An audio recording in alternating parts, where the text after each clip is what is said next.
Halo, balik lagi bersama gua di ruang berdikarism. Sebelum mulai nih, gua pengen nanya sih, lu semua pernah denger gak sih apa itu istilah dari financial stress atau bisa dibilang stres finansial? Nah, ini adalah suatu keadaan khawatir, kecemasan atau rasa emosional yang berkaitan dengan uang, hutang, dan pengeluaran yang akan datang atau saat ini gitu. Uang adalah salah satu sumber yang paling universal gitu. Mengelola uang adalah bagian problema terbesar dari menjadi seorang dewasa. Bahkan uang juga bisa mengubah gaya hidup lu dan kerasa nyesek gitu kalau pengelolaan uangnya tuh nggak berjalan dengan baik gitu kan. Nah, mengelola keuangan adalah bagian penting dan krusial saat tumbuh dewasa. Tapi nggak semua orang memiliki akses yang sama gitu tentang financial literasi dan berakhir pada pengelolaan keuangan yang kurang baik gitu. Hal ini juga bisa diperparah dengan adanya financial insecurity yang juga menjadi faktor penyebab financial stress gitu. Nah, apa gejala-gejalanya? Dan terus apa itu financial stress dan bagaimana cara menghadapinya gitu. Nah, di sini gua akan bahas sebisa mungkin menurut apa yang gua tahu ya. Menurut Better Up, financial stress adalah rasa khawatir, cemas, atau ketegangan emosional yang berkaitan dengan keuangan, utang, dan pengeluaran yang akan datang gitu. Gak bisa disangkal, even uang itu kadang bisa jadi salah satu sumber stres. Nah, stres yang ditimbulkan dapat berdampak buruk pada banyak aspek kayak masalah keluarga, pasangan, bahkan sampai depresi. Financial stress juga bisa terjadi kepada siapapun gitu. Tapi lebih sering ditemukan dan terjadi pada kehidupan pribadi atau rumah tangga dengan pendapatan rendah. Financial stress juga bisa disebabkan oleh tekanan berat dari pekerjaan dan perasaan yang nggak dihargai gitu dengan sepantasnya oleh perusahaan gitu. Terus apa aja nih gejala-gejala financial stress? Nah, menurut amarta.com, gejala stres financial mirip dengan kecemasan dan jenis stres lainnya. Tapi mereka mengubah pikiran, perasaan, dan perilaku kita seputar uang gitu. Kalau lu mengalami salah satu dari gejala berikut ini, mungkin lu sedang dilanda stres akan financial gitu. Ada yang namanya gejala kecemasan gitu. Kayak sesak napas dan jantung berdebar-debar kencang gitu saat memikirkan uang. Terus ada lagi kayak menghindari telepon, surat, dan kontak dengan kreditor. Terus kayak menghindari bersosialisasi. Dan ada lagi kayak merasa kehilangan kendali atas keuangan lu gitu dan nggak menjaganya dengan baik. Terus juga ada lagi kayak kemarahan atau lekas marah dengan orang-orang yang terlibat dalam keuangan lu gitu, kayak anggota keluarga yang berbagai tagihan. Tingkat stres yang tinggi juga bisa mempengaruhi kesehatan mental lu, terutama yang berhubungan dengan uang gitu.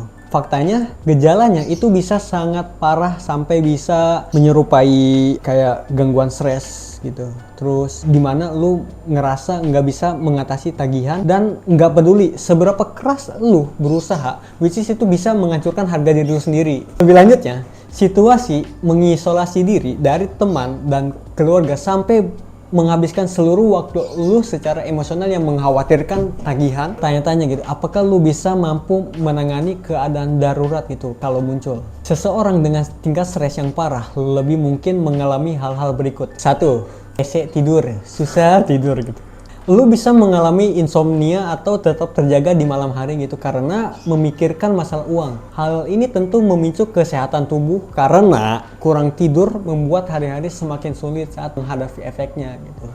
Terus yang kedua ada perubahan berat badan yang signifikan. Stres bisa menyebabkan mood lu nggak terkontrol yang membuat tubuh cenderung menggunakan makanan untuk menenangkan emosi. Sebaliknya, lu juga mungkin menemukan beberapa orang justru kehilangan nafsu makan gitu saat stres yang menyebabkan kehilangan berat badan gitu. Terus yang ketiga, ada financial stress juga bisa mengganggu masalah kesehatan fisik. Stres bisa muncul sebagai gejala fisik kayak sakit kepala, puyeng gitu kan, terus tekanan darah tinggi dan masalah perut gitu. Hal ini of course bisa menyulitkan penderitanya untuk memprioritaskan kebiasaan sehat seperti cukup tidur atau makan makanan sehat. Terus gimana cara mengatasinya, Bang? Gimana?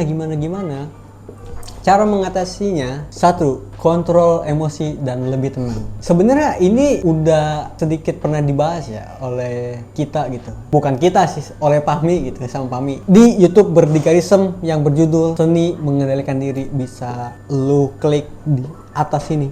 Tapi nanti abis nonton ini baru lu klik itu, tonton lagi, oke? Nah, balik lagi, masalah keuangan yang lu hadapi nggak akan selesai dalam waktu singkat. Perlu proses panjang untuk mengurangi financial stress dan memperbaiki keadaan. Lu juga harus nge-try untuk menghadapi stres lu itu dengan lebih tenang gitu.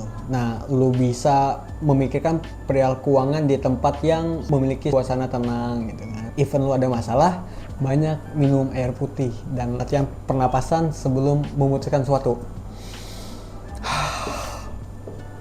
Itu yang disantuin oleh Fahmi agar bisa lu tenang. 2. Buat rencana keuangan. Biasanya financial stress akan membuat lu menghindari hal-hal berkaitan dengan keuangan kayak email, akun bank, pajak, dan hal-hal administratif lainnya gitu. Tapi sebenarnya salah satu cara efektif menghadapi stres ini adalah dengan memiliki kontrol terhadap keuangan lu sendiri. Cari tahu apa yang membuat lu stres dan coba konsultasikan dengan teman atau orang terdekat lu untuk mencari solusinya. Keuangan yang lebih terkendali bisa ngasih ke lu lebih sedikit penyebab financial stress itu. Oke, terus ada lagi yang ketiga, minta dukungan. Even lu merasa kesulitan dan stres dalam pengelolaan keuangan, lu bisa minta dukungan dan bantuan teman atau keluarga yang lebih ahli gitu dalam bidang ini. Selain minta bantuan, lu juga bisa mencari informasi seputar bagaimana mengelola keuangan yang lebih wise gitu sampai kondisinya lebih terkendali gitu. Ada lagi yang keempat, latih mindfulness. Menghadapi financial stress adalah tantangan dua arah. Lu harus bisa ngadepin dua hal sekaligus, keuangan dan stres yang berdampak pada tubuh. Lu juga harus melatih mindfulness kayak teknik pernafasan yang tadi udah gua bilang dan udah pernah dibahas juga oleh Pami di video seni mengendalikan diri. Kayak mengendalikan pernafasan itu kayak gini. Gitu kan, biar lo lebih tenang. Terus lu bisa yoga gitu kan. Terus juga lu bisa bermeditasi buat ngelawan gangguan kecemasan akibat stres. Selain itu, melatih mindfulness juga bisa ngebantu lu dalam memanajemen emosional yang dapat mencegah rasa kewalahan karena masalah financial itu. Ya, itu paling informasi tentang financial stress yang pengen gua share ke lu semua gitu. Dan itu yang gua tahu juga tentang topik ini. Nah, sebenarnya keadaan financial juga bisa menjadi penyebab stres yang serius kalau lu nggak tahu cara yang tepat buat ngadepinya. Biasain untuk mengelola keuangan dengan better gitu. Bahkan kalau perlu pakai aplikasi atau tracker untuk memastikan kondisi keuangan lu nggak ada masalah. Paling itu aja yang pengen gua share ke lu semua. Semoga bermanfaat. Ya, jangan lupa stay on your activity, stay on your purpose, and see you next video. Bye bye.